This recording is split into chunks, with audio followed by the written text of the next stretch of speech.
Emily Carter gazed at the small wooden house where she had grown up. The walls were starting to decay, it was peeling, and the roof had been leaking for years whenever it rained. Yet to Emily, this house was still the most comforting place in the world.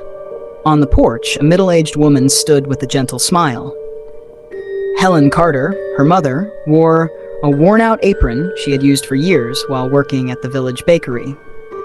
Her once jet-black hair was now streaked with gray, and the wrinkles on her face had deepened. "I made your favorite soup. You must be hungry," she said softly. Emily offered a small smile. She knew her mother was trying to hide her exhaustion. Ever since her father had passed away when Emily was just a child, it had been just the two of them. Her mother worked tirelessly, baking bread, sewing clothes for the villagers, and even helping on neighboring farms from time to time, all just to ensure Emily could go to school. But now, their financial situation had worsened. Debt was piling up, their house was on the brink of being repossessed, and her mother continued to work endlessly despite her deteriorating health. Emily couldn't let this go on any longer. That night, over dinner, she finally voiced her decision. "Mom, I'm going to the city to work," she said, looking into her mother's eyes. Helen fell silent. "Emily, you don't have to." "I must, Mom." Emily took her mother's hands in hers. "I can't stand seeing you work so hard every day. If I work in the city, I can send money to pay off our debts and fix the house." Helen's eyes glistened with unshed tears. "But you've never lived far from home. What if you feel lonely there?" Emily smiled, though her heart felt heavy. "I'll be fine, Mom. I just want you to be able to rest." That night, her mother didn't argue anymore. But Emily knew, deep down, her mother must have felt sad and alone. The next morning, with a small suitcase in hand, Emily stood in front of the bus that would take her to the city. Before boarding, she turned to her mother, who stood by the roadside, trying to hold back her tears. "You'll be okay, right?" Emily asked. Helen gave a faint smile. "Of course, sweetheart.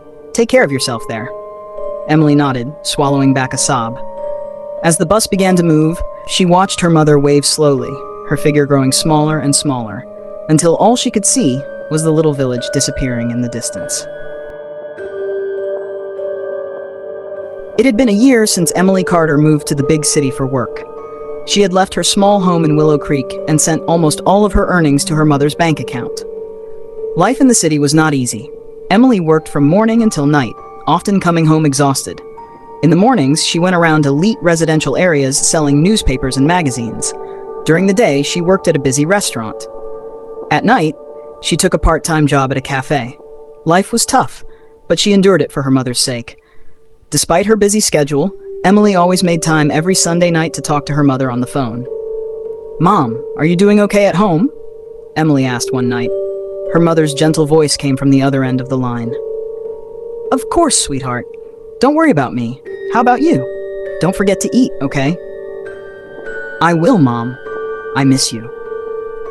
"I miss you too." Her mother's voice was as warm as always.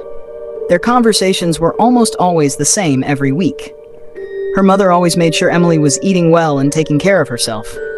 Emily felt guilty for not coming home in a year, but she always promised, "Maybe next month, Mom. I'll come home." Her mother just chuckled softly. "I'll always be waiting for you." Emily truly wanted to return home, but she simply didn't have enough money. Almost all of her earnings went toward paying off debts and ensuring her mother didn't have to work too hard anymore. But recently, something strange had caught Emily's attention. Every Sunday night, when her mother called, her voice always sounded exactly the same. The intonation, the tone, even the words, almost as if she were reading from the same script each time. At first, Emily didn't think much of it. But one night, something terrifying happened. That Sunday night, Emily had just returned from work when her phone rang. Mom appeared on the screen. She smiled and answered immediately. "Hello, Mom." "Hello, sweetheart. I'm doing fine at home. How about you?" Emily frowned. Those were the exact same words as last Sunday. "I miss you too." Her mother's voice remained soft. But this time, Emily felt something was off. Her voice, it sounded a little hollow. "I'll always be waiting for you." Emily's heart started beating faster. Those were the exact same words from last week. "Mom?" she said again. Then she heard something that made her freeze. In the background of the call, there was another whispering voice, very faint, almost inaudible. It sounded as if someone else was speaking in an almost inhuman tone. Emily held her breath and pressed the phone closer to her ear. "Mom?" she repeated, her voice trembling. Suddenly, a cracking sound came through the phone, like the sound of breaking bones. Then, complete silence. Emily stared at her phone. The call had been disconnected. For the first time in a year, her mother hadn't said, "See you next week." Something was terribly wrong. The next morning, Emily felt restless. She was worried about how strange her mother had sounded on the phone the night before, so she wanted to make sure her mother was okay. She finally decided to call her mother's neighbor in Willow Creek, an elderly woman named Mrs. Henderson, using a landline. "Mrs. Henderson, is my mother okay?" Emily asked. There was a pause on the other end of the line. "Emily?" Mrs. Henderson's voice was heavy. "You don't know yet, do you?" Emily's heart pounded. "Know what?" Mrs. Henderson was silent for a moment before finally saying, "Sweetheart, your mother passed away a year ago." Emily's world seemed to stop spinning. "What?" Her voice barely came out. "Your mother passed away exactly a week after you left for the city. A heart attack. We tried to contact you, but your number was difficult to reach at the time." Emily felt sick. This couldn't be real. She had spoken to her mother every week for the past year. "But my mom has been calling me," she whispered. Mrs. Henderson was silent for a long time. You're still receiving calls from Helen?" she asked, her voice filled with fear. Emily didn't know how to answer. Suddenly, her phone rang. On the screen, Emily froze. She felt the blood drain from her body, a call from her mother. Right at this moment, with trembling hands, she slowly pulled the phone away from her ear. "Emily?" Mrs. Henderson's voice echoed from the landline. Emily didn't respond. She only stared at her phone with wide eyes. The screen kept vibrating, the name Mom flashing again and again. And then, after what felt like a lifetime, the call stopped on its own. But just before the screen returned to normal, Emily saw something that nearly made her lose consciousness. On the screen, the call duration read 12 minutes. Emily hadn't answered the call, but it had already been going on for 12 minutes. As if someone had already been talking to her before she even picked up. Since that day, Emily never received another call from her mother. But every Sunday night, at exactly 9 p.m., her phone would vibrate just once.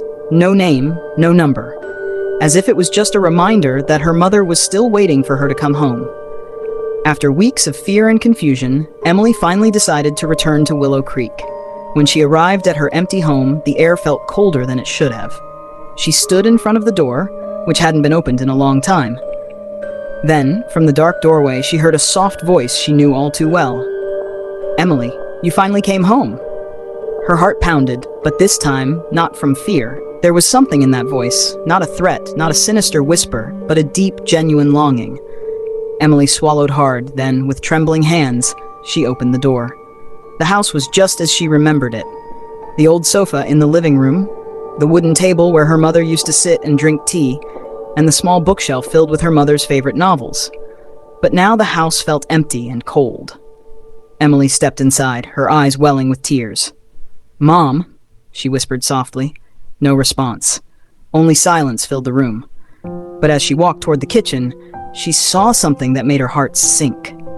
On the dining table, there was a steaming cup of tea. Emily felt tears spill down her cheeks. She wasn't afraid anymore. She knew her mother was still here. Not as a vengeful spirit, not as something that wished her harm, but as a mother, still waiting for her child to come home. Emily sat in the chair where her mother used to sit, feeling the warmth of the cup in her hands. With a trembling voice, she whispered, "I'm sorry, Mom. I took too long to come home." Silence. Then, in the stillness of the air, a familiar, gentle voice echoed softly. "I've always been waiting for you." A breeze drifted through the room, carrying an invisible warmth, and for the first time in a year, Emily no longer felt alone. That morning, Emily finally knew what she had to do.